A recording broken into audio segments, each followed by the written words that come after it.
Agenda Éxitos.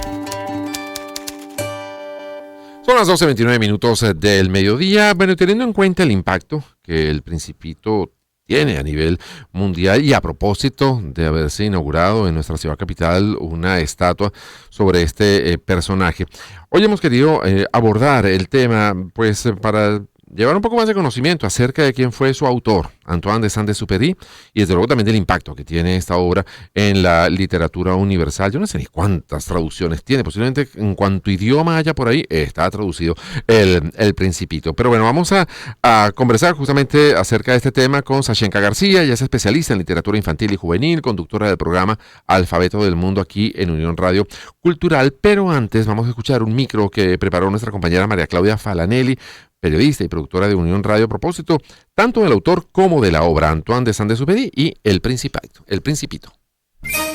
Solo se ve bien con el corazón. Lo esencial es invisible a los ojos. Esta es una de las frases célebres del libro El Principito, la obra más famosa del escritor y piloto militar Antoine de Saint-Exupéry, publicada por primera vez en Estados Unidos en el año 1943, mientras que en Francia, país natal del autor, el libro no pudo ser publicado oficialmente hasta que la nación fue liberada de la Alemania nazi. De Saint-Exupéry escribió e ilustró el manuscrito mientras se encontraba exiliado. Dado que murió antes de que pudiera ver el fruto de su obra, no pudo dar a conocer en qué se inspiró para su creación, aunque algunos señalan que se basó en episodios de su vida. El Principito cuenta la historia de un pequeño príncipe que parte de su planeta a una travesía por el universo, y es considerado un libro infantil por la forma en que está escrito, pero en realidad hace una crítica a la adultez en la que se tratan temas profundos como el sentido de la vida, la soledad, la amistad, el amor y la pérdida. La obra forma parte de la lista de los mejores libros del siglo XX y ha sido traducida a más de 250 idiomas y dialectos, incluyendo el sistema de lectura braille. De hecho, es uno de los pocos libros modernos que ha sido traducido al latín. Por supuesto, también se ha convertido en una de las obras más vendidas de todos los tiempos, con unos 140 millones de ejemplares vendidos en el mundo y con un promedio de 1 millón de ventas por año. Esto sin contar que se estima un adicional de 80 millones de copias vendidas globalmente en formato de audio o video. Y es así como este brillante escrito se ha expandido para inspirar y marcar la vida de tantas generaciones de lectores en el mundo. Gracias a María Claudia Falanelli, periodista, productora de Unión Radio y, bueno, productora de este programa. Y, bueno, le damos la bienvenida a nuestra invitada Sashenka García, especialista en literatura infantil y juvenil, conductora del programa Alfabeto del Mundo en Unión Radio Cultural. Sashenka, siempre un placer recibirte. ¿Cómo estás? Bienvenida. Bienvenida, Sashenka. Gracias, yo feliz de estar aquí y agradecida con ustedes por invitarme. Bueno, y para hablar de una obra tan importante y de un gran escritor, como sin lugar a dudas lo fue Antoine de Saint-Exupéry, ¿qué podemos conocer que ya no sepamos de la vida y obra de Saint-Exupéry, más allá del Principito? ¿Dónde nace? ¿Cómo fue su infancia? En fin. Bueno, la vida de Antoine de Saint-Exupéry, que nos detenemos poco en ella porque el Principito suele llevarse todos los honores, es una vida muy interesante. Él es un aristócrata, ¿okay? Él es hijo de un vizconde, tiene una vida lejos de lo que suele parecernos con los escritores. Él tuvo una infancia feliz, una vida plena, educación, digamos, todo lo que además que pensamos y sabemos merece además un niño, pero él era un niño además muy privilegiado. Él siempre quiso ser aviador. Ajá. Pero no estaba muy de acuerdo la familia, y la familia de la que era su novia en ese entonces, cuentan algunos biógrafos, que se dedicara a algo tan peligroso. Entendamos que estamos hablando a principios del siglo XX, la aviación estaba todavía ya había ocurrido una primera guerra, pero digamos que no era tan segura como ahora, ¿no? Y sin embargo la vida te puede dar sorpresa. Entonces él se dedicó a estudiar Bellas Artes, que era otra cosa que a él también le interesaba. A mí me parece valioso, además, destacar que El Principito es una obra que él no llegó a conocer en su esplendor porque él desaparece en el Mediterráneo en el año 44. Y El Principito, como bien dijo María Claudia, fue publicado en el 43 en Estados Unidos. Europa estaba en el boom de la guerra, todavía quedaba mucho dolor por pasar. Y, por supuesto, la obra él no llegó a ver, ni por supuesto, yo creo que ni imaginar, ¿no? Claro. El alcance que iba a Porque tener. además era piloto militar, no era piloto comercial. Él era un piloto comercial. O sea, bueno, a ver, no sé si se llamaría comercial. Él trabajaba en servicios postales. Okay. Una cosa que a mí me pareció interesantísima, porque yo la había escuchado de referencia, porque sí sabía, por ejemplo, que su esposa, de nombre Consuelo, una mujer del Salvador, que él conoció en Argentina, pero es que él vivió muchísimo tiempo en Argentina. Y tenía una relación amplia con Latinoamérica, porque él fue asignado para el desarrollo del correo postal aéreo. Él era digamos decir, era un cartero aviador. Claro. Pero como todo... Tenía su compañía de courier. Más o menos, bueno, sí, no sé si era propia. En todo caso, como todo piloto, fue convocado para la guerra, y entonces ahí efectivamente sí tiene que cumplir misiones militares. Él empieza a escribir desde muy joven. Él publica un cuento que se llama El Aviador en un periódico en el año 26, y de ahí es que empieza su carrera. Hay varias novelas y todas parecen tener relación con algún episodio de su vida. Una persona que viajó tanto, que él mismo decía que podía reconocer desde lo alto qué país estaba pasando, como si fuera, ¿sabes?, mirar un mapa mundi. Entonces podemos hablar, de hecho, de unas cuantas novelas: Correo del Sur, Vuelo Nocturno, Tierra de Hombres, que esa sí yo la conocí, Piloto de Guerra y Carta a un Rehén. Esas serían, o sea, estamos hablando de un número importante de obras, pero bueno, vamos a ver, El Principito terminó como opacando, podríamos decir, esos otros trabajos, pero como todo podemos verlo también desde otra perspectiva. ¿En algún momento no se le acusó, o en alguna biografía he leído que se le señaló de haber trabajado como espía, o se sospechaba que pudiera estar llevando información, aprovechando sus vínculos con América Latina, sus vínculos familiares, incluso con la esposa salvadoreña, que podía estar utilizando para hacer labores de espionaje? Eso se dijo, pero creo que nunca pudo ser comprobado, por lo tanto son como partes de las anécdotas que enriquecen una vida de una persona que además murió evidentemente joven, además ya incluso la muerte tiene un tinte de película, ¿no? Desapareció en el mar. El avión de Saint-Exupéry apareció en el año 2000 y falleció en el año 44, o sea, ni siquiera su esposa, que murió en el 79, pudo saber, ¿no?, de dónde, cuando aparecieron esos restos. Eso fue como un gran fenómeno. Otra de sus, digamos, lo único que yo lo vinculo como con esos escritores siempre atormentados, fue su relación amorosa. O sea, la relación con la esposa fue de esos amores que matan, por así decir, ¿no? O sea, ellos iban, venían, volvían, se peleaban. Fue una relación muy importante. De hecho, nunca se divorciaron, aunque estaban juntos y separados. ¿Tuvieron hijos? No.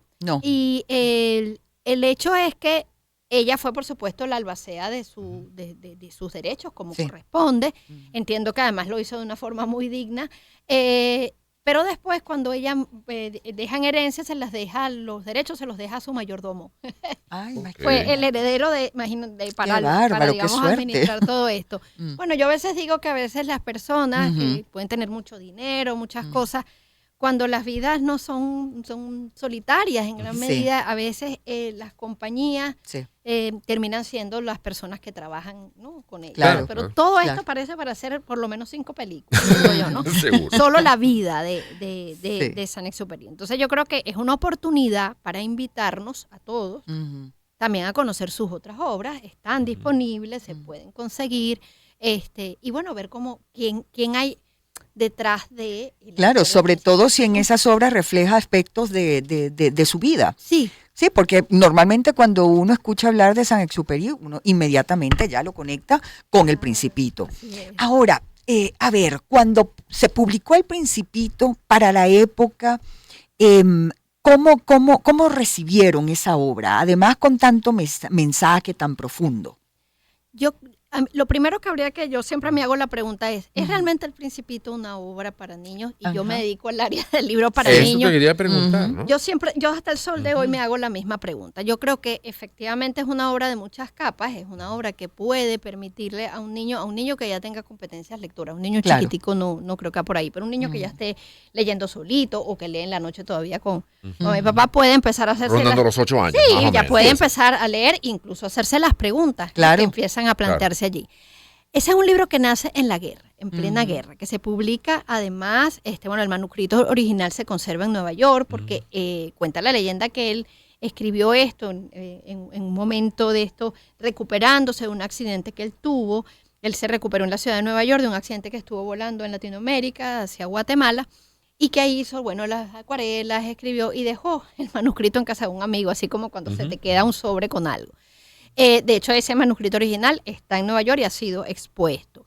¿Qué podemos pensar de eso? Que él, yo creo que es una persona que en medio de la guerra, que habiendo visto el horror, comenzó a hacerse preguntas y también es difícil que tú, cuando la guerra es como la no esperanza, la guerra es la perspectiva, es perder la perspectiva de futuro. Entonces yo siento que él, yo como lectora y dentro de lo que puedo ver, se hizo esas preguntas, unas preguntas profundamente humanas y decir, ¿qué puedo dar yo para el futuro? ¿Qué debemos pensar para un futuro de existir?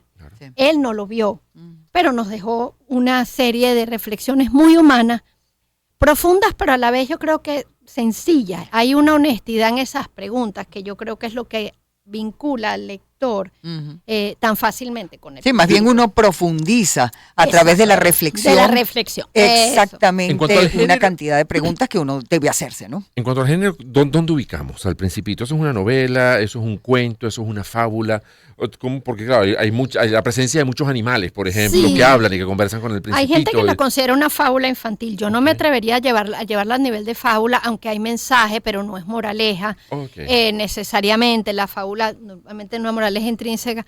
Mira, hay gente que lo ha ubicado corta, incluso en la autoayuda. Yo me atrevería, yo voy a hacer lo que hacemos en letras cuando algo está en el medio. O sea, no es novela, no es cuento, es un relato. Entonces, al ser un relato que es narrativa, nos permite como ubicarnos en eso. Está dividido en capítulos, son 27 capítulos cortos, podría ser una novela corta, efectivamente.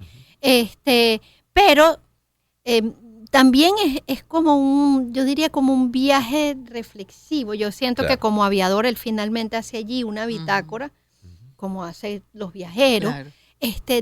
Por supuesto, fabulada en este sentido, porque crea personajes, inventa animales que hablan, todos estos asteroides. Existe el B612, pero bautizado a propósito de, y hay también un asteroide que se llama Saint-Exupéry. O sea, ¿cuánto ha influido en la cultura? No solamente en la literatura, de hecho yo creo que más en la cultura universal que en la propia literatura como género. Lo que lo hace también particular, ¿no? Claro, porque más termina siendo de alguna manera un libro de autoayuda o casi un relato psicológico, porque al final termina siendo el piloto el que está hablando con él mismo o con su propio niño que lleva, con el niño que lleva adentro mientras él está perdido, además una situación, como decíamos antes, de entreguerra, donde el país al que él representa está perdiendo la guerra. En aquel momento Francia estaba muy mal, estaba tomada por los nazis, o sea, era una situación muy, muy complicada, y él comienza todas esas reflexiones acerca de la vida, ¿no? Porque por eso a mí como yo no soy, lo admito, lectora de autoayuda, trato de evitar llevarlo ahí, pienso que lo debería como un libro de reflexión, ¿no? Porque creo que la reflexión es algo mucho más profundo, no te está ofreciendo fórmulas, que suele ser lo que ocurre, digamos, con la línea de la autoayuda, que es estrategias para. Eso no es la propuesta del principio. Es un tema casi que filosófico, donde te deja preguntas, que genera más preguntas todavía. Y se generan más preguntas, y eso puede, por supuesto, propiciar reflexiones muy interesantes, además de temas universales. Claro. Por eso es que yo creo que El Principito cumplió el año pasado 80 años, 80 años de haber sido publicado. Todavía se lee con fervor, todavía se reconocen las acuarelas de Saint-Exupéry. Que él mismo las hizo, ¿no? Él dice, yo no soy un gran dibujante, de hecho, pero él había estudiado Bellas Artes, tampoco es que son tan. Pero sí, tienen un carácter ingenuo, que lo hace también bonito, que nos hacen ver un libro, eso, que yo lo siento que es eso, es un diario de viaje, pero no de un viaje solamente físico, sino el viaje interior que todos emprendemos. Así Mira, es. Sashenka, Hay vamos que a hacer hacer la una pausa, pausa. sí, pausa musical, amigos. Y seguiremos conversando con Sashenka García, especialista en literatura infantil y juvenil, conductora del programa Alfabeto del Mundo en Unión Radio Cultural. Estamos profundizando en la vida y obra de Antoine de Saint-Exupéry, el autor que además dio vida a esa magnífica obra que es El Principito y su gran valor para la literatura mundial. Volvemos con... Empezamos el año en su compañía. Circuito Éxitos. Caracas, Maracay, Puerto La Cruz, Puerto Ordaz, Barquisimeto, El Vigía, Guarenas, Guatire, Mérida, Táchira, Margarita, Maracaibo, Maturín. Circuito Éxitos. Melodías de siempre. Sonidos en primera fila.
12:48 del mediodía y retomamos la conversación con nuestra invitada Sashenka García, especialista en literatura infantil y juvenil, conductora del programa Alfabeto del Mundo en Unión Radio Cultural, sobre la vida y obra de Antoine de Saint-Exupéry y la importancia, en todo caso, del Principito para la literatura, sobre todo en estos tiempos, Sashenka, la vigencia que tiene precisamente reflexionar sobre distintos aspectos de nosotros, los seres humanos, y esa simbología que también hay en la obra El Principito con distintos elementos, sea ya, por ejemplo, la presencia del zorro y de qué manera uno pues evalúa esa relación entre el Principito y el zorro, la verdadera razón de la amistad, o la rosa, en fin, los elementos que aparecen en esa obra y en esas preciosas imágenes que también son obra de el propio autor.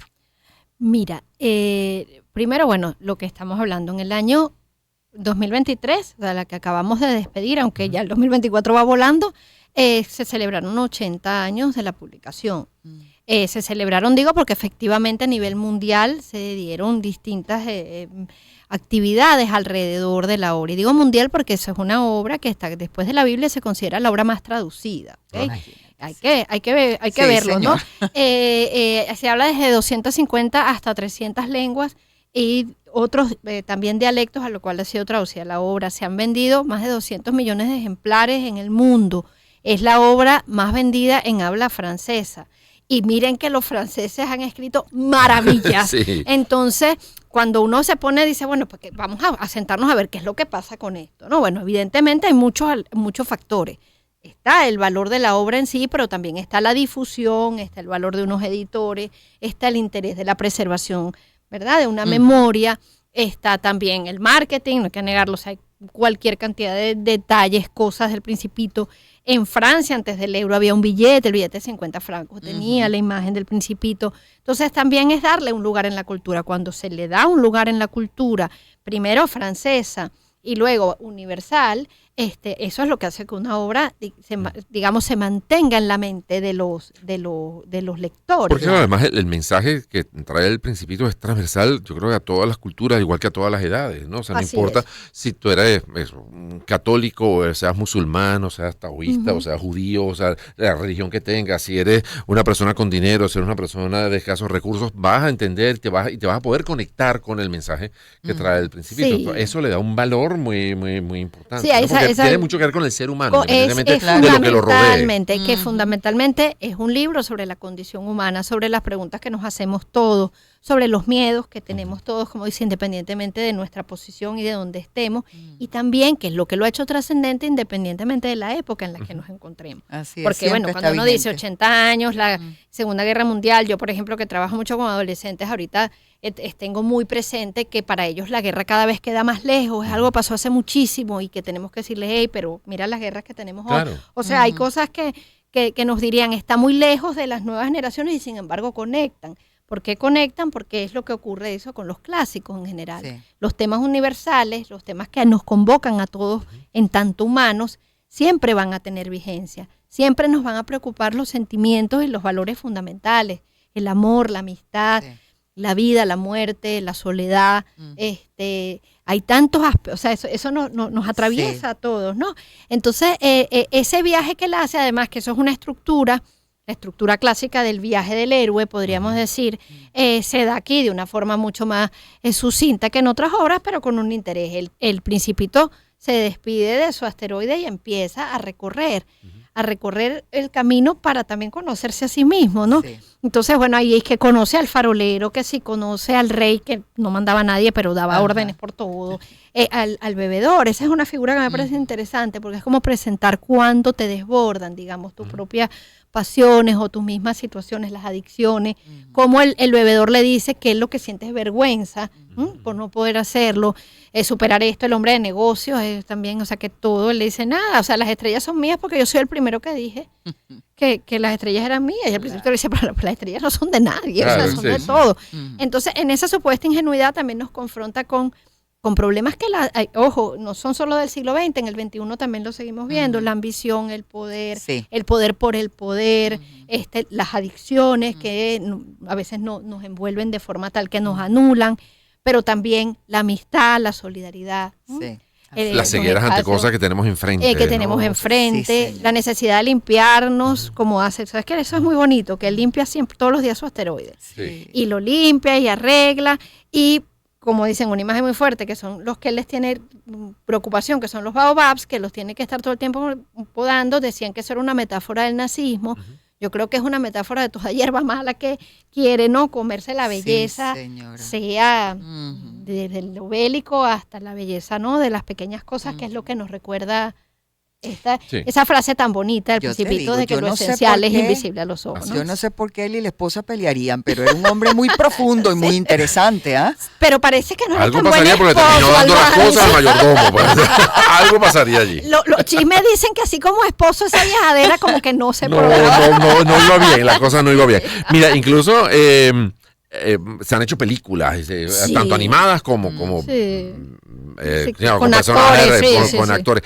Es un libro que actualmente se manda a leer en los colegios, por ejemplo, es de lectura, o sea, obligatoria, o sugerida por lo menos para determinadas edades. Siento que menos que antes. Creo que, pero a mí eso me parece también divertido, la gente lo sigue descubriendo, por algo será, ¿no? Pero siento que los colegios sí lo han descuidado un poco.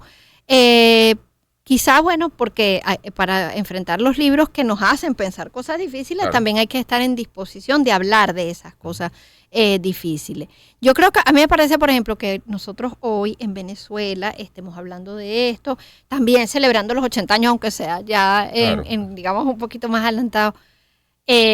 Gracias, por supuesto, a la iniciativa de la Embajada de Francia, de traer, digamos, la escultura es muy linda. Y por lo menos, a ver, es lo que digo, se prenden muchos debates en torno a estas cosas. Yo creo que primero la escultura es bonita, la estatua está bien hecha, eso también es algo que uno le da valor. Está en un espacio en el que van muchos niños, efectivamente, es un espacio familiar, que es el Parque Vizcaya. Pero sobre todo creo que lo que podemos ver es que esto nos puede abrir posibilidades para leer, para invitar a otros a leer. Sí, muchas personas, amor, no se habían planteado, o había muchos años que, bueno, ya a propósito, lo vuelvo a leer. Yo lo leí cuando era chiquito. Claro. Nosotros hace poco, a propósito de las meninas, también estuvimos hablando con un historiador del arte, hablando sobre, bueno, vamos a hablar sobre las meninas y cuál fue la importancia que tuvo ese cuadro en Velázquez y todas las versiones que se hicieron y todo. Bueno, esos son espacios también para que se le dé importancia a la cultura. Claro, absolutamente. Que podamos efectivamente, tener yo creo que hay como una diferencia que Sí. podríamos marcar entre lo que es el arte, o sea, una obra de arte tan importante, por ejemplo, como Las Meninas, y las representaciones o la interpretación pop que puede darse y asociarla. Son espacios distintos, pero lo que no creo yo necesario es destruir, ¿no? O aniquilar las posibilidades de que del encuentro que esos puedan proponer. Yo, cuando llegaron Las Meninas, estaba de visita aquí mi hijastra, que no vive ya en el país, y pasamos por una, pero yo ni me acordaba, honestamente, y me dice, ay, ¿qué es eso? Y yo digo, ay, una menina. ¿Qué es una menina? Bueno, ya eso abre la posibilidad de una conversación. Y yo creo que eso debería tener valor en sí mismo, ¿no? Por supuesto. Ay, qué gusto conversar contigo, Sashenka. ¿Es posible conseguir el Principito hoy en día en cualquier librería? Mira, el Principito tiene tan buenas estrellas que en un país con una crisis tan grave de distribución de libros, el Principito se consigue incluso en las ediciones especiales que se hicieron por los 80 años, o sea, grandes, tapa dura, como estos table books, ¿sabes? Estos que uno puede, súper cuidadas con las ilustraciones originales también, autores que han decidido rendir homenaje y se han recreado con otras ilustraciones, que también es válido, pues así como se hizo con Alicia o se hace con otras, también el arte, cuando es universal, nos permite también, ¿no?, reinterpretarlo de muchas formas. Y reinterpretarlo. Y bueno, también versiones digitales también. También, seguramente, sí. Hace poco cuando estabas estudiando francés, lo leí en francés para practicar. Entonces también baja la tablet y tal, y lo iba revisando. ¿Y entendiste lo que leía? Solo la mitad. Que el francés es très difícil. Sí. Sashenka, muchas gracias por habernos acompañado. Siempre un placer conversar contigo, escuchar toda la información que nos compartes. Sashenka García es especialista en literatura infantil y juvenil. Y bueno, escúchenla porque es conductora del programa Alfabeto del Mundo en Unión Radio Cultural. Exactamente el día ¿Y la hora? Sábados a las 7 de la noche y domingo a las 5 de la tarde. Sí, señor. Ya hablamos de todos estos temas. De todo literatura, arte, cultura. Queremos eso, construir un alfabeto del mundo, como decía Montejo. Qué bueno. Mira, estábamos hablando de este señor que tenía su asteroide y vamos ahora a despedir con otro señor que vino también de otros, Oh, sí. de otros planetas.